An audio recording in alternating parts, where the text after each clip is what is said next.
Good evening, everyone. We'll get started with the meeting in a few moments.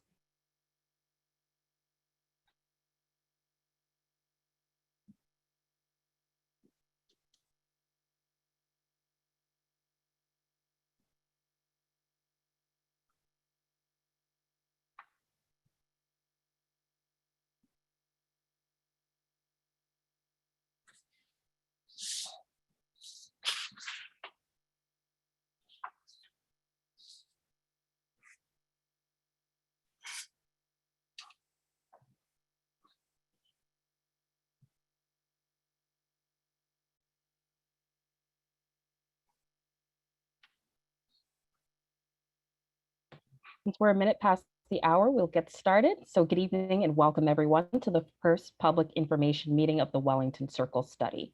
My name is Michaela Niles and I'm the Mass DOT project manager for this effort. And I'm joined today by colleagues from Mass DOT as well as members of the consultant team.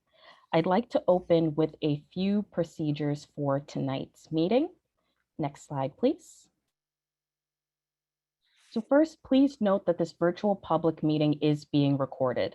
The Massachusetts Department of Transportation may choose to retain and distribute the video, still images, audio, and/or chat transcript. And by continuing attendance with this virtual public meeting, you are consenting to participate in a recorded event. All recordings and chat transcripts will be considered a public record.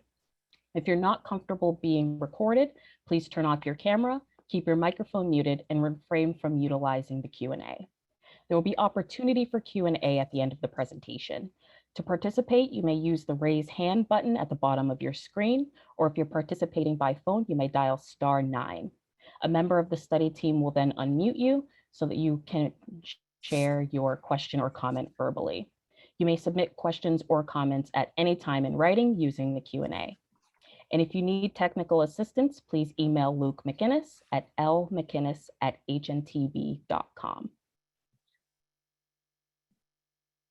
So before we launch into the presentation, we'd like to learn more about how you heard of this meeting. If you'd like, please take a few moments to respond to the poll question on your screen. Your feedback will help us to refine and expand our outreach as the study process continues.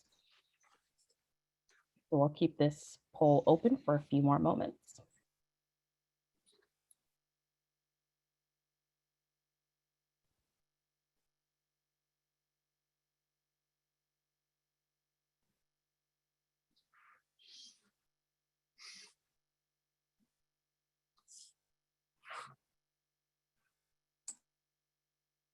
All right, thank you for your input. Next slide, please.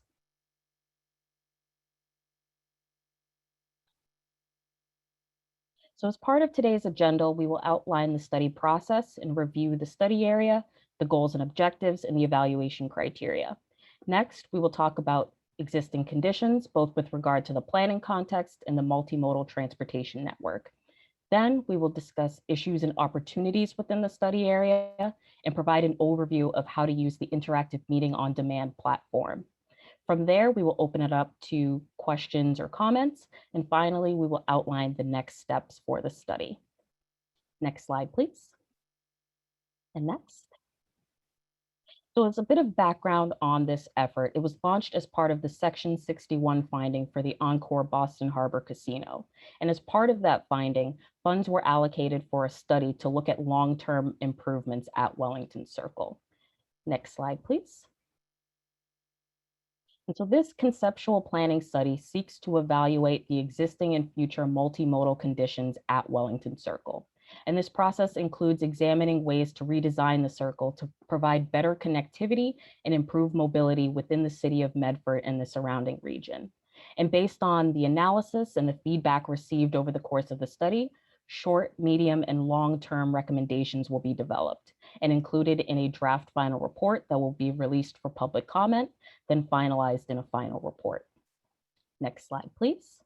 And in terms of the process itself, this graphic outlines the study tasks, and each step builds upon the previous, with tasks 1 and 2 really being the foundation of the study. The step highlighted in orange indicates where we are now. As I mentioned today, we will be discussing existing conditions and some of the current issues and opportunities. And we will also begin thinking about what the future could look like. And of course, as trends continue to change as a result of the pandemic, that will certainly play a role in the study process. Next slide, please. So as I mentioned, one of the foundational elements of this effort is public participation. For this study, we're holding meetings with the study's working group, which are also open to the public. The working group is comprised of representatives from a variety of institutions and organizations, including resident associations, community groups, and local businesses, as well as local, state, and federal officials. This group helps guide the study process by providing their local knowledge, expertise, and experience. And in addition to the working group meetings, we're also holding 4 community engagement events, one of which is today's public information meeting. Next slide, please. And there are also opportunities to participate in the study process outside of these meetings. We have a study website, which houses project information, meeting materials, and links to our online engagement platform, PIMA. And on PIMA, you can sign up for study updates and submit any comments or questions you may have as the study progresses. Next slide, please. And with that, I'll now talk a little bit about the study area, as well as goals and objectives and the evaluation criteria for this study. Next slide, please. And as part of this effort, both local and regional study areas have been defined. The local study area includes the roadways, transit routes, and infrastructure directly in and around Wellington Circle, while the regional study area zooms out a bit more and includes surrounding communities like Malden, Somerville, and Everett, as residents of these communities may also benefit or be impacted by improvements to the circle. Next slide, please. And in collaboration with the study's working group, the study's goals were developed, and these are carried throughout the study process and really help guide the development of alternatives. The primary goals for this effort are to improve safety and mobility and connectivity for all transportation modes and users in the Wellington Circle area, improve quality of life for residents, and improve local and regional connectivity to support economic development. Next slide, please.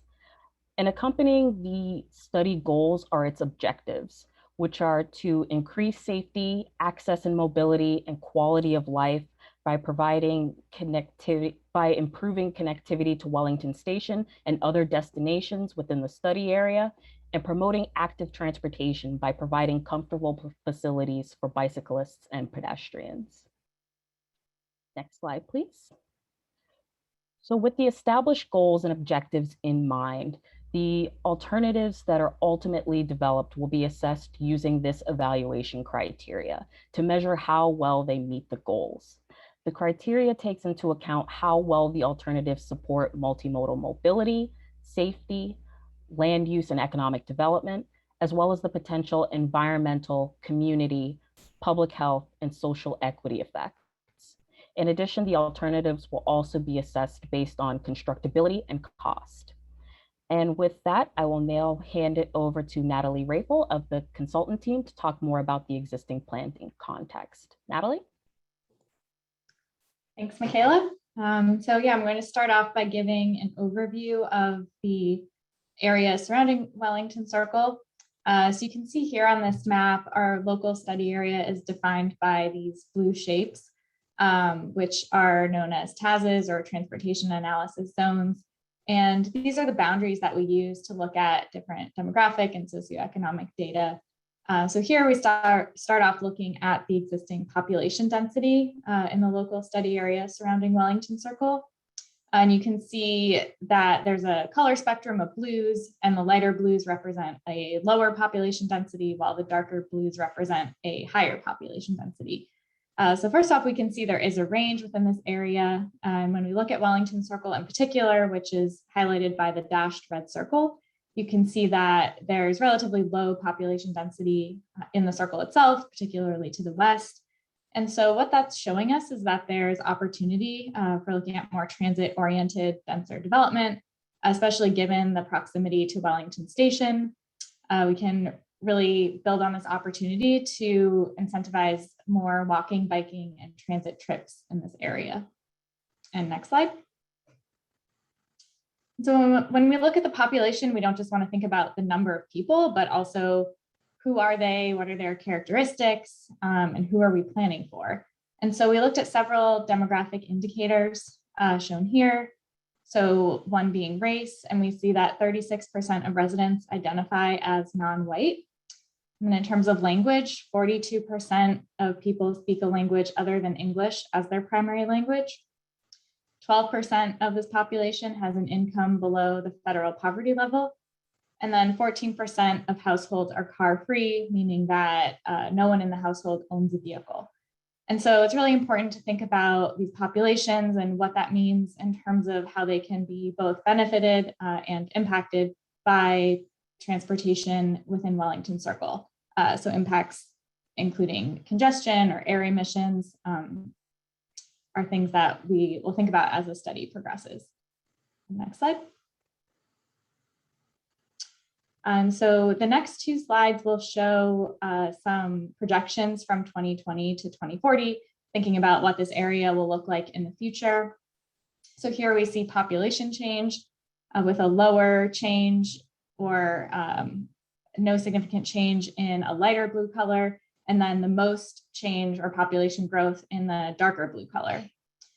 So overall, there is some growth occurring in the study area, but that is really driven by very large population growth in Somerville near Assembly Square. You can see there is a blue zone right below Assembly Square. And so that's driving a lot of this population growth. And then there's also some growth along Mystic Valley Parkway to the west of Wellington Circle. That's really driven by some new residential development and changes in land use from commercial to residential. And so ultimately, again, we just want to think about how to best accommodate this growing population as we're planning for transportation improvements in the area. Next slide. So here we have employment change, and there's even a more clear trend of where this change and growth is coming from. So you can see here in the lighter color there, that means there's no significant change. And so that is in the area of Wellington Circle itself. While the biggest change in terms of employment is occurring over in Somerville and Everett. And this is due to development related to the Encore Casino, related to the Silver Line extension, and then related to large scale development projects around Assembly Square. Next slide. So the slide I'm going to end this section with shows planned and permitted development in the study area. This really helps tell the story that we were seeing in terms of population and employment change. You can see residential developments in green on this map, and then commercial developments in purple. And so along Mystic Valley Parkway, you see two residential developments, which is contributing to some of that population growth. And then near Assembly Square, we see a cluster of both commercial and residential developments. And so that's leading to some of that growth in that area as well. And next slide. And so now I'm going to transition to talking more about the existing transportation conditions and the multimodal network. That's really the core of what this study will be about. So if we go to the next slide. So before I explain this slide more, I'm going to have Michaela release a polling question to get this a little more interactive for you. As you can just take the next few minutes and answer, how do you travel through Wellington Circle? And you can choose the one that is how you most frequently would travel.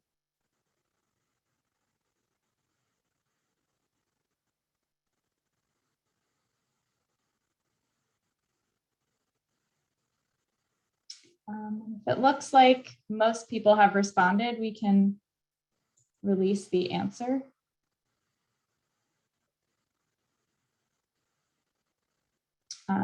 All right, so the answers we see up on the screen are pretty reflective of what we see in the data for mode share among the communities surrounding Wellington Circle.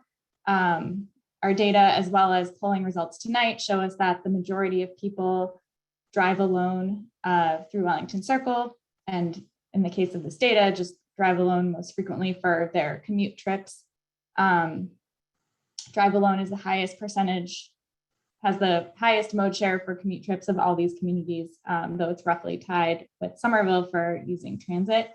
But nonetheless, if we look at the number of trips taken by a sustainable mode of transportation combined, so that includes carpool, transit, walking, and biking, we get to almost 50% of a mode share with all of those trips combined. And so that really shows us that there is opportunity for multimodal improvements in Wellington Circle to increase the mode share for sustainable trips.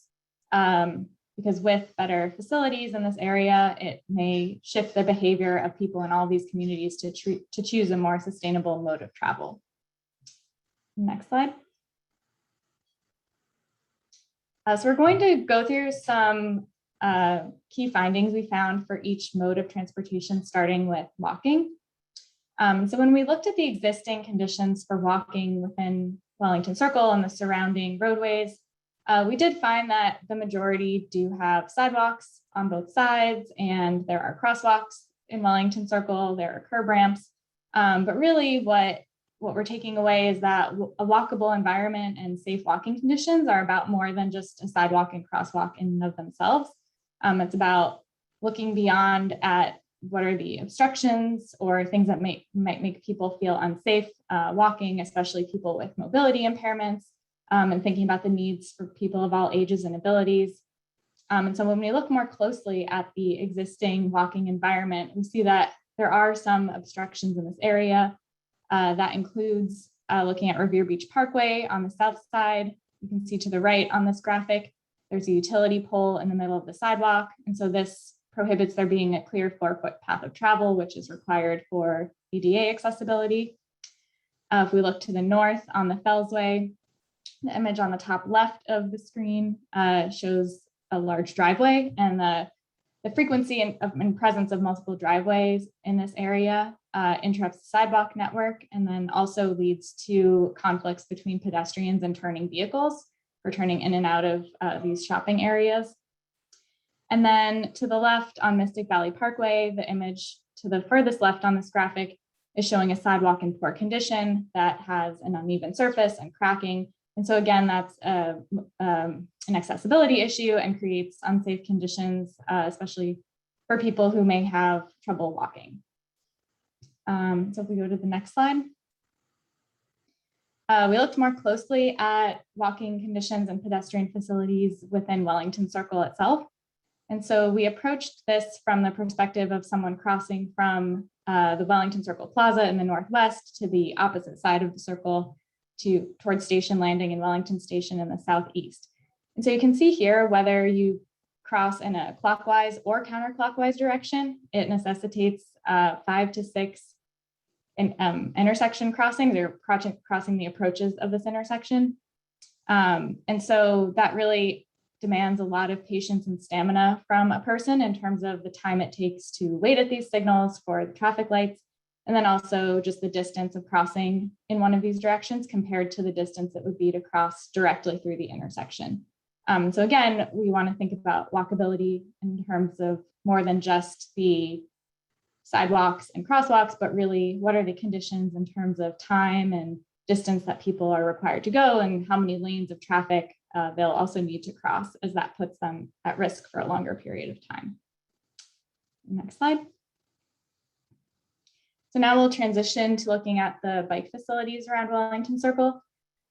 So you can see on this map, there are bicycle facilities surrounding the circle, but it stands out as a gap within this network. So you can see Wellington Circle again highlighted in the red dashed oval.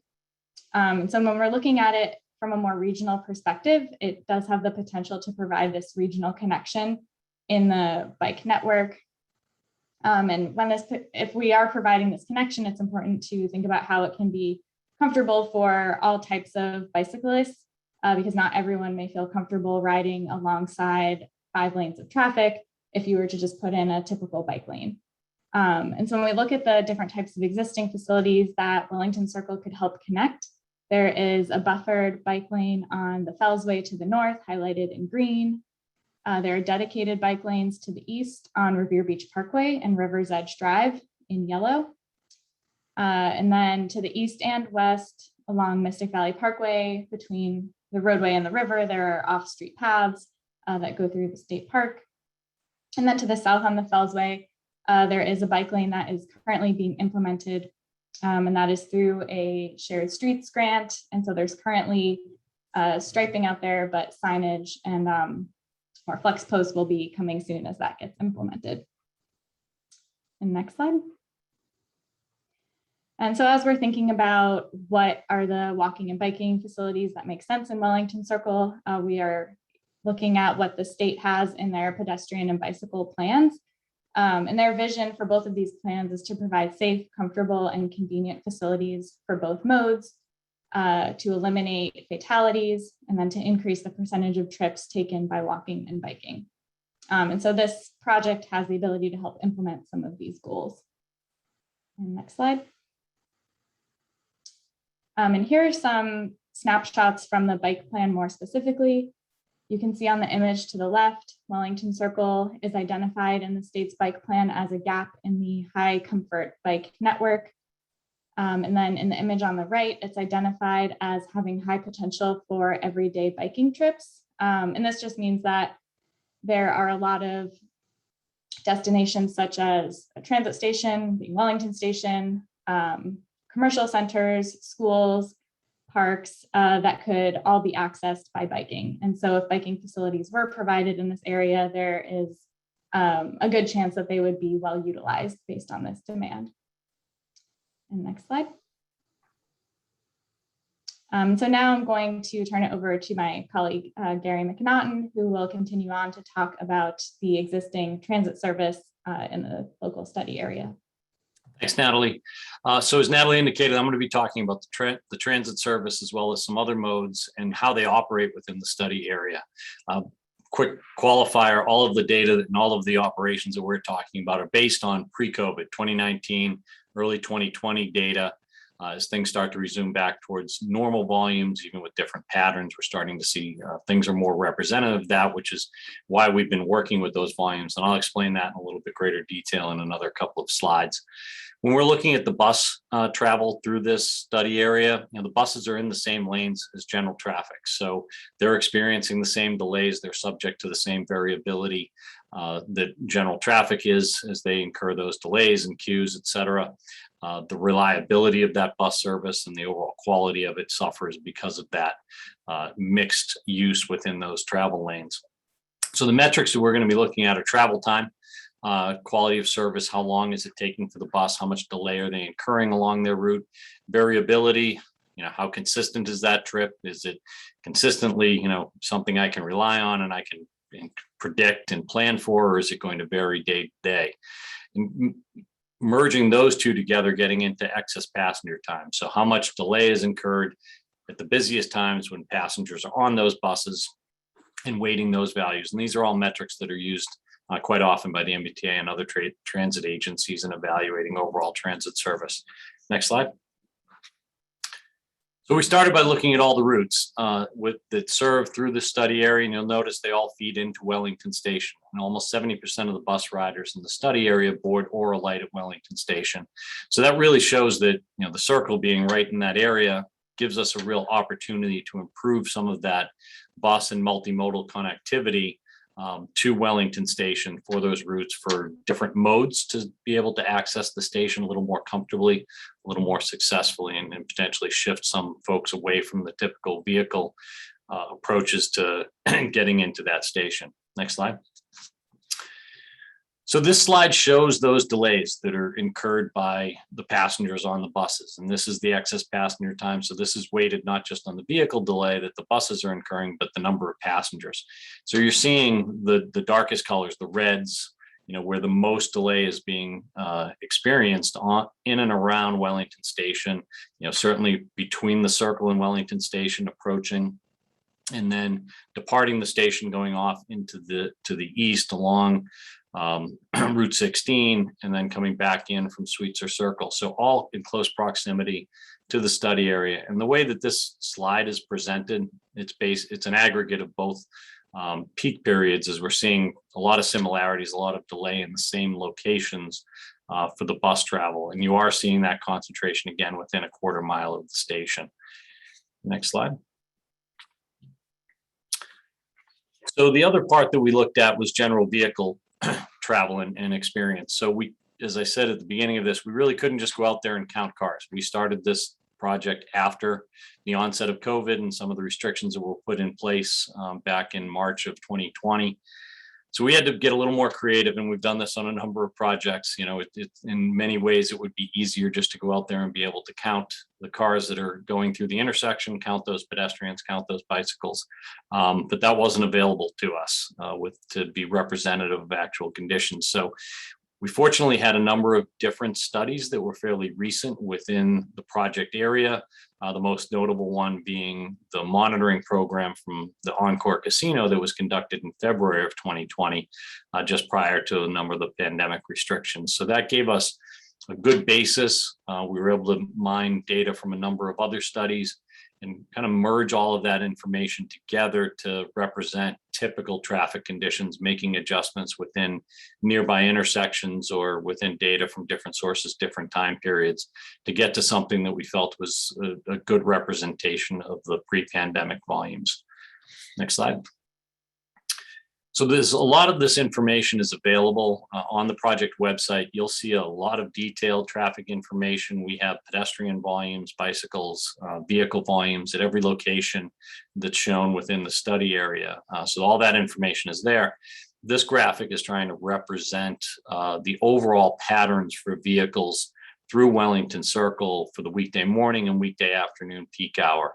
And a few notable things, you don't see a typical commuter pattern. You're seeing that the westbound is always the heaviest approach coming into the circle. You're seeing a heavy northbound to eastbound connection that's happening. But when you look at overall patterns, that east-west is always the heaviest, and westbound being heavier than eastbound, no matter the time period. If you look at a typical roadway like I-93, if you're coming into Boston from the north, it's heaviest southbound in the morning, heaviest northbound in the afternoon. You see some different things going on here with Wellington Circle that are all going to be considerations as we start to look at potential alternatives. The other notable thing is the heaviest volume occurs to the east of the circle. You're consistently seeing heavier volumes on Revere Beach Parkway, east of Wellington Circle. And if you notice the morning, you don't see a lot of left turns. The left turn volumes are relatively low. As engineers, traffic engineers in particular, left turns are bad things. So it's good that we're not seeing a lot, but you do see that very heavy westbound to southbound left turn. That's going to be something that's going to be considered as we do start to look at alternatives. Next slide. So we do look at level of service. If you've ever heard any presentation on traffic studies and vehicle operations, you're going to hear the term level of service discussed. In my opinion, level of service is a very simplistic kind of shorthand method to represent traffic in operations. But it's really just one factor. It's a measure of delay, and it doesn't often tell the whole story. It's rated from A through F, similar to grades in school with, as I always say, two notable exceptions. You can get an E, and actually a C and even a D can be considered acceptable and even pretty good in some instances. But when you look at it, you look at a couple of locations where you're seeing a level of service C, but your experience going through there isn't really something that's acceptable because you're seeing queuing from nearby intersections, where locations are close together, the queues are spilling back, and that's shown in red from one intersection to the next. And that really tends to gum up the whole operations. And you see the weekday morning peak hours shown here. Go to the next slide. It shifts over to the weekday afternoon. The locations change, but the story is the same. You're seeing queues that are spilling back from one intersection to the next, and those result in delays and overall queuing that's actually greater than what we see from some of the basic analysis. And we do go through and calibrate that, and we'll be developing more elaborate models as we get further into evaluating alternatives. Next slide. We're also looking at safety and looking at the number of crashes that are happening throughout the study area. And again, all that information is available. This slide shows just Wellington Circle itself and the intersections that comprise what we're considering Wellington Circle. You're seeing a high number of crashes. Over 3 years, you're averaging over 90 crashes a year. You're not seeing your typical rear end type crashes as the dominant crash that you see at most signalized intersection. You're seeing a high number of angle and sideswipe crashes, which goes to the number of lanes, the number of turning lanes, the confusing nature of the circle for folks trying to drive through it. And that results in differing crash patterns than what we would normally expect. You're seeing pedestrian crashes at almost every intersection. May not be high numbers of them, but they are happening really throughout the circle. The bicycle crashes are relatively low, but that's more a factor of there aren't very many bikes going through here because of the lack of facilities and the lack of comfort for bicyclists to go through the intersection. And with that, I'm going to turn it over. You on yet? Oh, sorry. I'm going to turn. I got ahead of myself. I'm going to talk briefly about the issues and opportunities. So next slide. So some of the issues that I talked about, the safety, the number of crashes, the number of pedestrian crashes occurring everywhere, indicative of some of the deficiencies that Natalie talked about. The multimodal connectivity, it's a very difficult area to travel through on a bike or to walk through. Not an area that you're going to feel comfortable, in anything almost other than a motor vehicle going through here. And really something that we've heard repeatedly from the working group of trying to emphasize those multimodal connections and the ability to access Wellington Station, the adjacent parkland, some of the businesses and residential areas. We know the area is congested, and that's something that needs to be addressed as part of it. While mode shift may be one way to reduce some of that congestion, we're going to be looking at other opportunities to hopefully simplify the operations and the configuration of the circle to make it work better for all modes. We do have some physical constraints. There's some historic elements to the roadways that are just considerations as we start to move forward with alternatives, and then environmental constraints as we look at some of the potential impacts to adjacent waterways, parkland, mature trees. So all things that we'll be considering throughout the process. Next slide. But there are also a number of opportunities that we see here. Wellington Circle, and when you look at this on a map, there's a lot of real estate there. There's a wide roadway, there's buffers, there's sidewalks, there's a lot of space to work with that gives us some opportunities to potentially come up with some more creative alternatives, come up with space for all modes as we develop those alternatives. The changing land use, some increasing density in and around the project area may give us opportunities to increase the mode shift, increase some of the transit usage, and get folks to shift over to walking and biking for some of those shorter trips. Providing that access to open space. There's a number of state parks, there's a number of multi-use paths and bike facilities that are things that we can hopefully build upon to supplement those networks that are in place and those amenities, and be able to have Wellington Circle complement those and help facilitate the access to those. And really, we look at it as opportunities where all of these gains really can build upon each other, that you have a lot of solutions that may in fact serve multiple different challenges and issues. So we look forward to that as we start to take the next steps for this project into the development of concepts and alternatives. And with that, I will turn it over to Erica to talk about the next steps in the project and some of the public comment opportunities for you. Thanks. Thanks so much, Gary, and thanks everyone for being with us tonight. So before we get over to your questions, we wanted to review with you the meeting on demand platform, which is now available via the project website for your reference and for your use. So my colleague is pulling up the platform now, and I will take you through what the experience is like, just to get you a bit familiar since this is a new tool.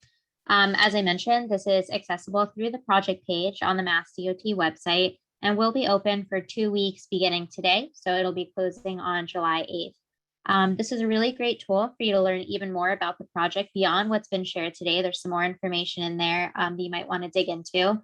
And we really hope that this interactive platform will allow you to view the information that you're most interested in more easily than perhaps going through a PowerPoint, and find the information that you're excited about and allow you to do a deeper dive than what we did tonight. So just so you all know, this platform is accessible via your mobile device or on your computer. And when you visit the link, as my colleague Leah just did, you'll be prompted to enter some contact information. We only use this so that we can keep in touch with you on project updates and any notifications that come out. And so you can choose to enter this information, or you can choose to enter the meeting on demand anonymously, completely up to you. So if you choose to enter your information, you would do that like so. So I'm entering my zip code, my last name, and my email. This tool is screen reader friendly for those that will be using screen reader. You can choose if you're entering the meeting by yourself or if there's others that are attending with you. I'll go ahead and click continue. I'm already in the system because I am a stakeholder. I live in the area as well. And so, but for the purposes of this demonstration, I'll say none of these are me, as might be the case for many of you attending tonight. And so I'll just pick a bit of a different name here, add an extra A. And then you have the option here to subscribe to project updates via email. So that's completely optional. I'll select it here. And then we just ask you to provide your city and your zip code, just so we can know that we're reaching everyone that we need to be reaching as part of the project. And so I'll go ahead and click register. You have a couple other options here to select. You can enter organization, stakeholder type, anything you'd like to provide us. We're super appreciative of that we can better understand who we're interacting with. But this is kind of what you have at a minimum. And again, you certainly have the option to enter the meeting anonymously if that feels more appropriate for you. So without further ado, I'll go ahead and click register for the meeting. And then you have the option to launch the meeting. You'll notice here that it does say that it's in English. For those that are using browsers that are in different languages or have that turned on that use different languages, they'll have the option to view it in the language of their choice. So just wanted to point that out. So once I've launched the virtual meeting, you'll notice that there's a toolbar at the top of the page. So this is what I was referencing in terms of being able to really quickly get to the sections that you're most interested in finding out about. So you'll find a variety of different information on this page, from general study information to planning context, and that will include some demographic information, information on multimodal transportation network like bike and ped conditions. And as Gary just spoke about, some of the issues and opportunities identified, and then an interactive map. So if I click on any of these, I'll be redirected to that part of the presentation. And so you can go ahead and just scroll around and find the information that's most pertinent to you.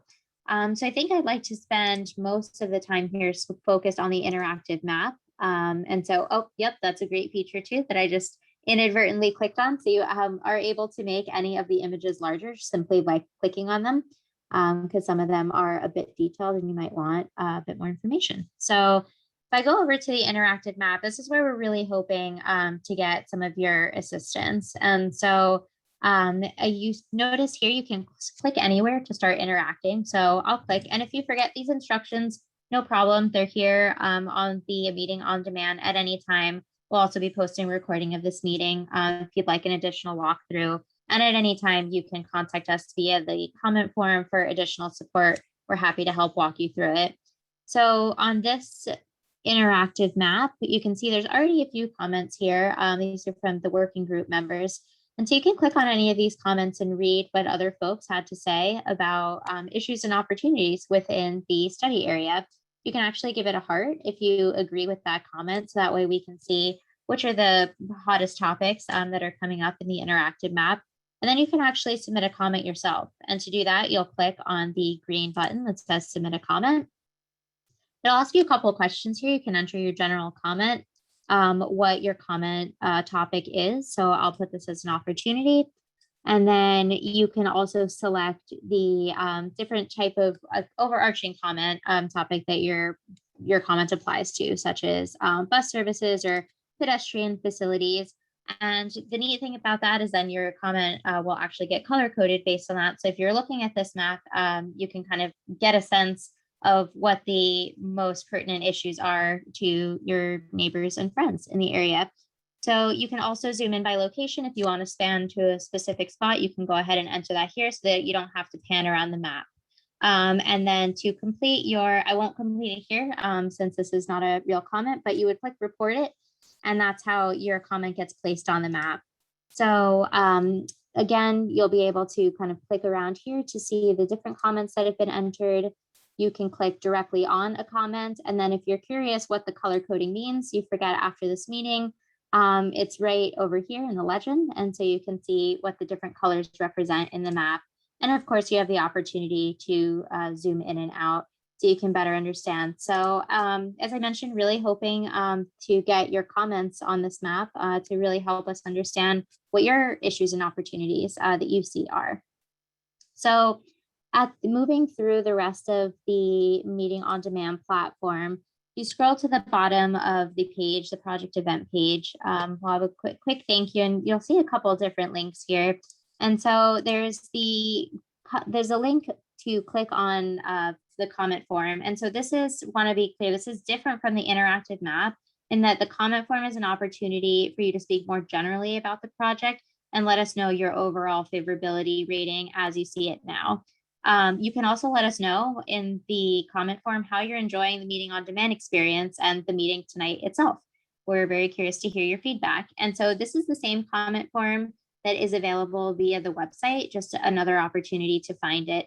And we absolutely encourage you to share this link with your colleagues, constituents, and friends. There's also here a subscription form at the bottom of the page. If you just like to be, you don't have a comment at this time, but you would like to be kept up to date with any project information. And then of course we have a link back to the website. And just a reminder again that the meeting on demand platform will be available for the next 2 weeks up until July 8th. And if you have any trouble accessing it at all, please let us know via the study comment form, or you can send us an email. And I think that contact information will be on the last slide. So Leah, you can relinquish control of the screen and we can go to the next slide. And I think with that, we're ready to get into the question and answer to the public comment. So I don't believe I see any elected officials on the participant list, but if you are here, please raise your hand. We'd love to hear from you. We'd love to hear from everyone. So here's some quick instructions on how to provide your question. So you're welcome to do it via the question and answer chat function, screenshotted here in the middle of the page. You can also raise your virtual hand using the reactions tool on the bottom.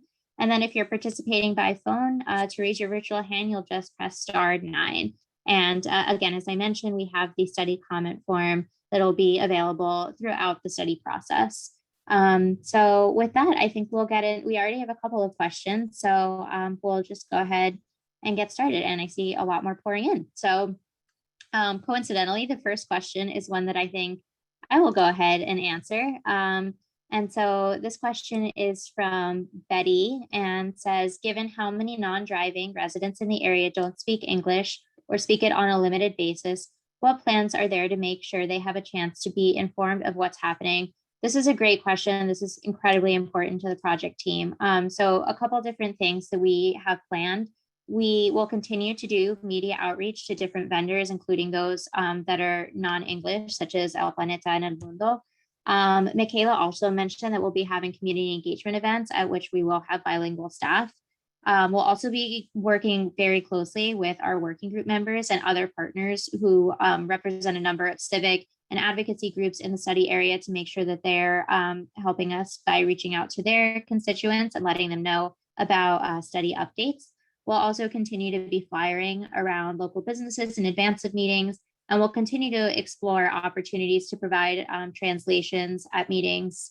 We always do it as a matter by request. We can consider doing that as a matter of course. And the last thing I want to say is that, if there are specific organizations or groups that you would recommend we reach out to, we want to hear from you. Like I mentioned, this is very important that we have the most involvement possible from all parties. And so please reach out to us via the comment form or directly to our project team via email. We would love to hear from you if you have specific recommendations. And so with that, we will move on to the next question, which I think is also from Betty. And I think Natalie, this sounds like a question for you. So it says, even beyond safety and accessibility for people with disabilities, elderly, etc. If the circle remains an unpleasant place to walk or bike, people will continue to drive at higher rates than other modes of transportation.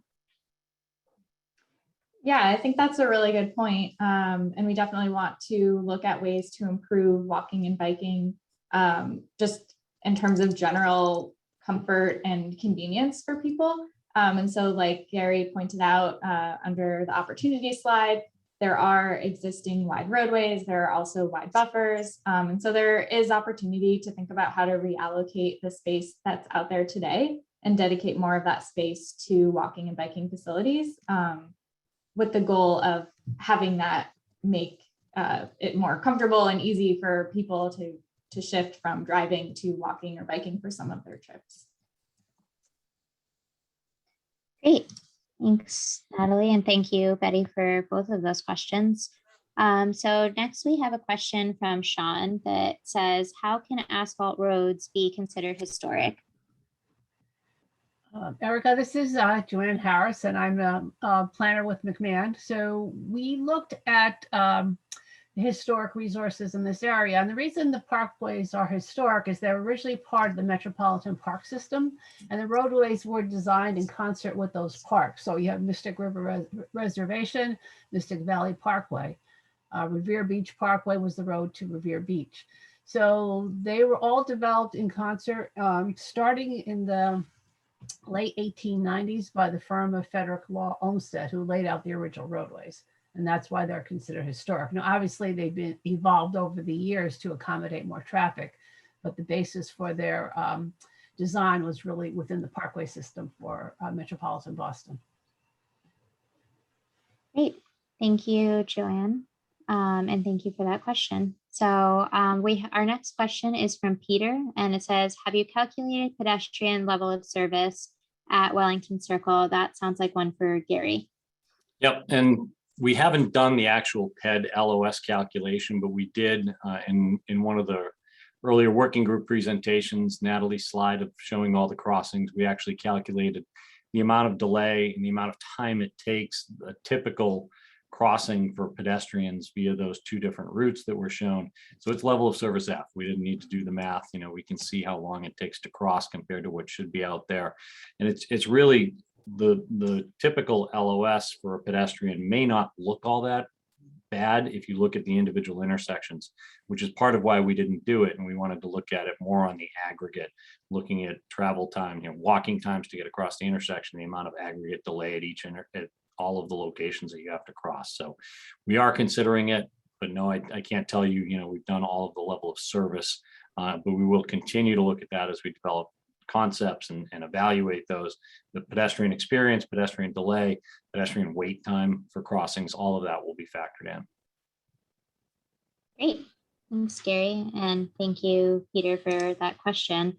Just as a reminder, thank you guys for the questions. We're getting some really great ones. A reminder that if you'd like to verbally ask a question, you can use the raise your hand feature at the bottom of the page and vocalize your comment. So the next question I will take, the question is from Kristen and says, will the meeting on demand platform URL be shared with tonight's meetings participants? It's not easy to Google.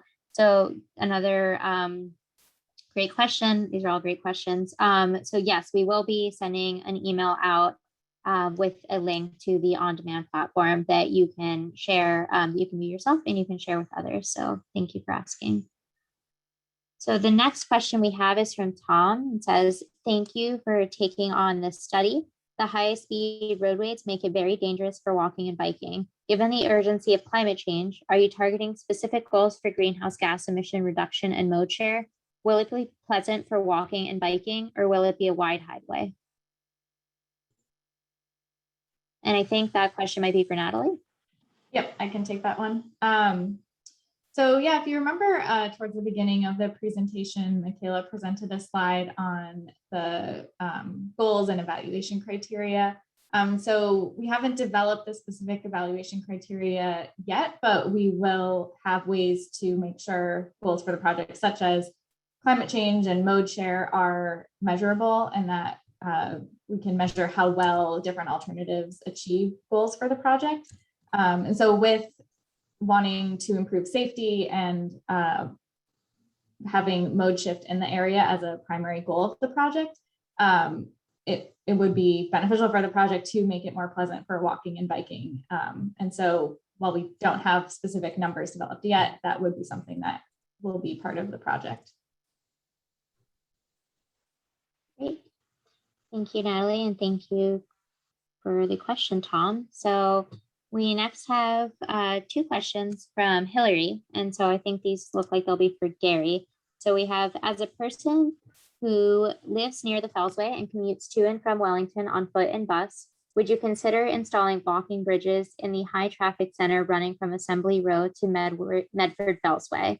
And then the next part of the question, there is a nice reservation area by Mystic River, but it's scary to walk to that near to the high traffic intersection. I can't wait to see your ideas on making it more safe for pedestrians. So at this point in the study, there's really nothing that's off the table. We will be looking at grade separated alternatives, and grade separation may be a combination of different elements to accomplish that. Pedestrian grade separation can be tricky. Pedestrians generally don't like to walk upstairs or walk up long ramps to get across a roadway. So my personal preference is always to see if we can find comfortable, acceptable at grade crossing options within our designs and within the alternatives that we come up with. They just tend to be more effective and better utilized, more comfortable. But that doesn't mean we won't look at grade separated alternatives if those make sense. You move the questions off too quick. So then the ideas for making it safe and everything, that's what we're trying to gather the input from all of you tonight. So whether it's looking at, whether or not this will be a wide roadway, can be subjective, wide might be mean something different to everybody. But really, we've taken a very conscious approach to this to really not start to come up with concepts, not come up with alternatives until we've heard from the public. We've gotten a lot of input from the working group, but we really wanted to hear from the public as well before we really start to dive into it. We're hearing a lot of the comments about what's important, what needs to be considered, and we are taking all of that into our thought process as we develop concepts, and we'll be coming back with very preliminary concepts, just that high level ideas that we can look at and start to get that feedback from everybody, because that really is what makes a successful project, and not just us working alone in a vacuum coming up with good ideas, but making sure that the ideas meet the goals of the end users of the roadway system that we're trying to improve upon. Thanks, Gary. Sorry, I'll slow down on the questions. Yeah, you cleared them before I got to Sorry about that. So the next is a comment that we have from David A, and he says, second to Betty Lowe's comment, having something as simple as sheltered bus stops, benches, and shade trees can go a long way to make Wellington Circle more ped, bike, transit rider friendly.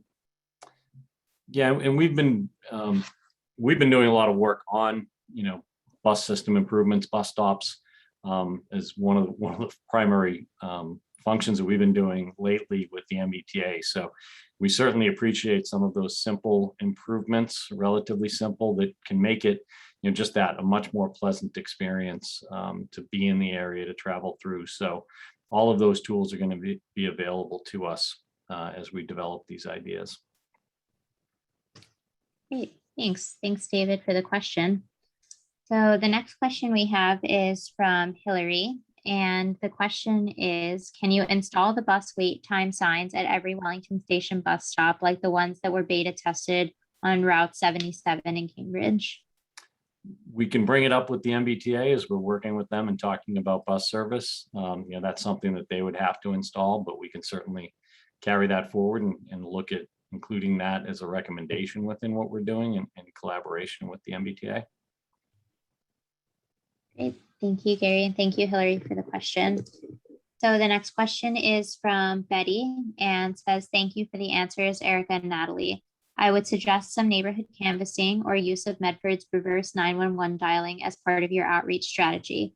I know there are folks who are not so locally engaged who travel through the circle to other destinations. It does make them tricky to capture through civic and local business outreach. Thanks. This is a really great point, Betty, and something we're really focused on. And actually another question down here about the sandwich boards is kind of related. So we are working really hard to find ways to capture those that are just passing through the area and not necessarily frequenting some of the local businesses or part of local organizations. So these are great suggestions, and we'll certainly take them into consideration for future meetings. The next question is from Hillary and says, is there plans to install multi-level parking garages to help reduce traffic and encourage more multimodal transit use?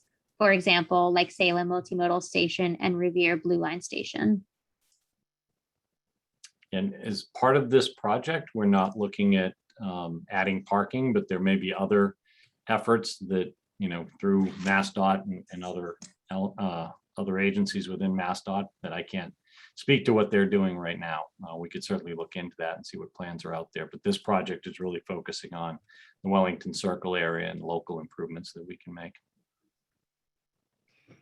Thanks, Gary, and thank you, Hillary, for the question. For those of you still hoping to ask a question, don't forget to raise your hand or use the question and answer function. Still here to take many more questions. So the next is from Peter and says, can you weigh down your public meeting signs at Wellington Circle? I saw a couple of them lying on the ground this week.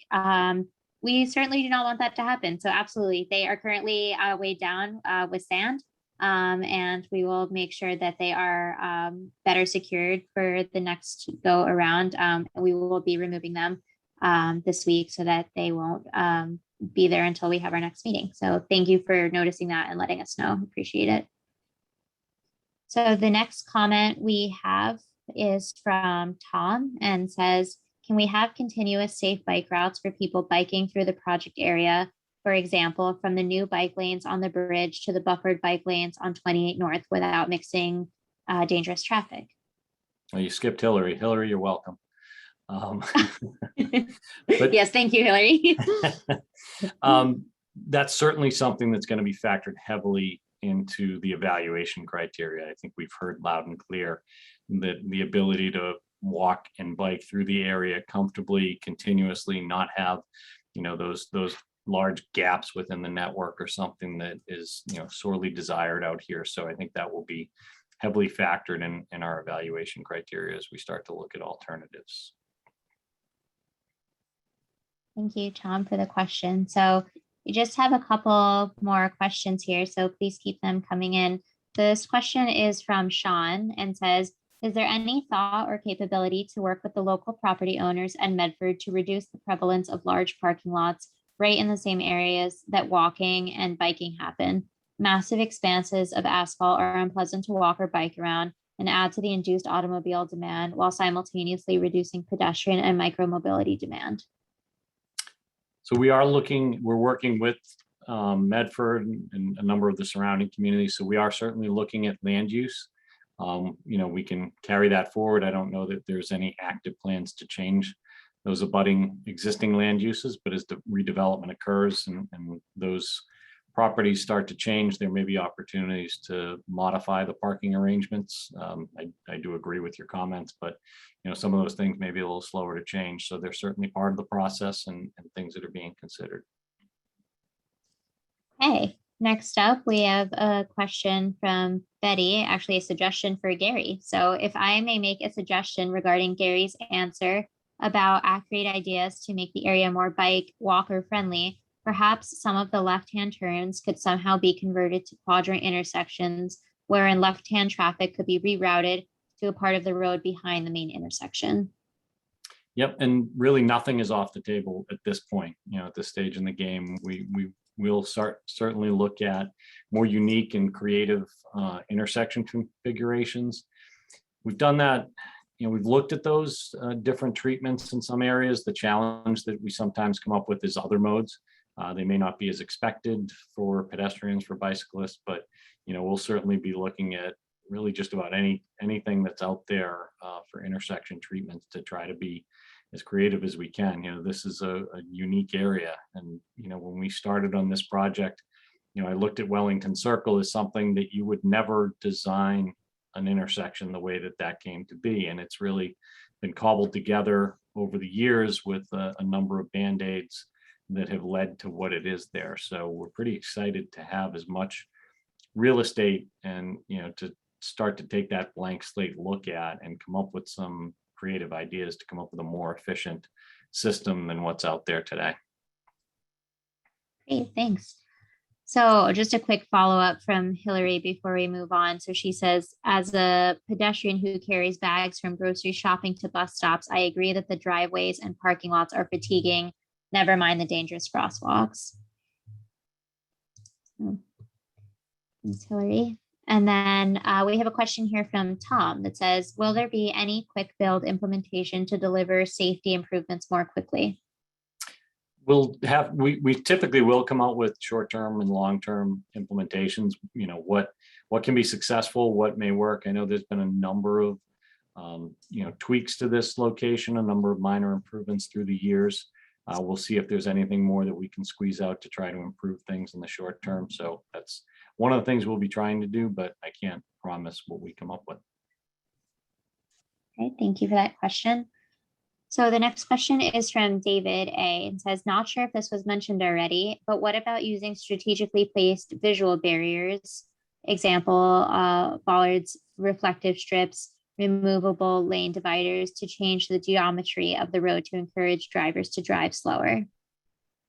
Yeah, we've done a number of different elements to try to encourage drivers to move slowly, and that may be something that can be a shorter term solution here. This is a complicated intersection, and when you have trucks traveling through the area, the ability to limit the width, sometimes you may not be able to go quite as far as you want to be able to slow those vehicles down. But again, there's nothing that's going to be off the table as we start to look through the potential solutions.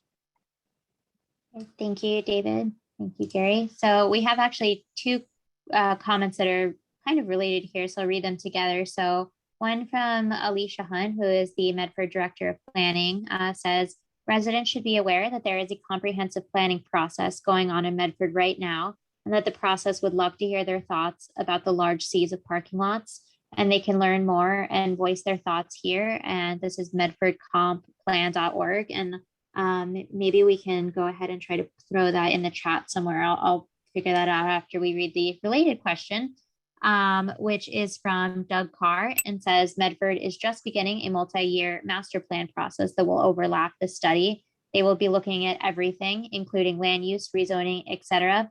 Please make sure to connect with the group so that they and you are aware of each other's work and can work together. Absolutely, Doug. That's a great point. So I have a couple comments here from Hillary and Sean that would like the link, and yes, please, about the Medford planning process. So we will make sure that that gets over to you. The next question that we have is from Jared, and he says, thank you for recognizing what a challenge it is to bike and walk in this area. I'm a member of the Medford Bike Advisory Commission and a confident city cyclist and would never care to bike through this area.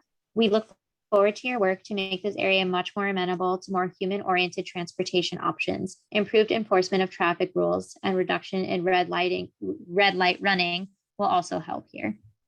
Yeah, and red light running tends to be exacerbated by the amount of delay that drivers incur, the longer cycle lengths that you have with a complex intersection like this. So hopefully some of that is taken care of by a better design, a better operating intersection.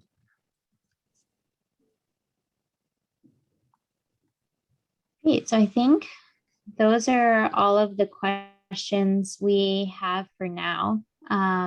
Give folks another minute or so to ask, and maybe in that time I'll go ahead and read the URL again for those that are interested. It seems like there's quite a bit of interest in the Medford plan. So that's https://www.medfordcompplan.org/. And then I think if there are no other hands, we had one last question that segues really nicely into our last slide, and I'll turn it over to Michaela, which was from Hillary, and asks, what are the next steps for this project for you guys? Yes, so next slide, please, Leah. And then the next slide. So as part of the next steps, following today's meeting, if you'd like to review additional materials and would like to share with us any issues or opportunities you've identified within the study area, we encourage you to visit the Meeting on Demand platform. And as Erica mentioned, the platform will be available until July 8th. Then we'll begin assessing what the future could look like. And from there, we will develop initial improvement concepts and circle back with the working group and other stakeholders to share our findings and gather feedback. Next slide, please. So this slide details the study schedule, including anticipating working group and public meetings. Next slide. So with that, I have two final poll questions that I'll pull up and launch right now. We'd like to get your input on tonight's meeting, including the meeting format itself. So as you fill out please take the time now to respond to the polling questions on your screen now, if you would like. And as you do so, I would just say again, thank you all for joining us tonight. For more information on the study, please visit our study website, and I encourage you to sign up for study updates if you haven't already. The materials from this meeting, including the video recording, will be made available on the study website as well. And I think we have all the responses to the polling questions, so I will close out the poll. And with that, this concludes tonight's meeting. Have a great rest of your evening, everyone.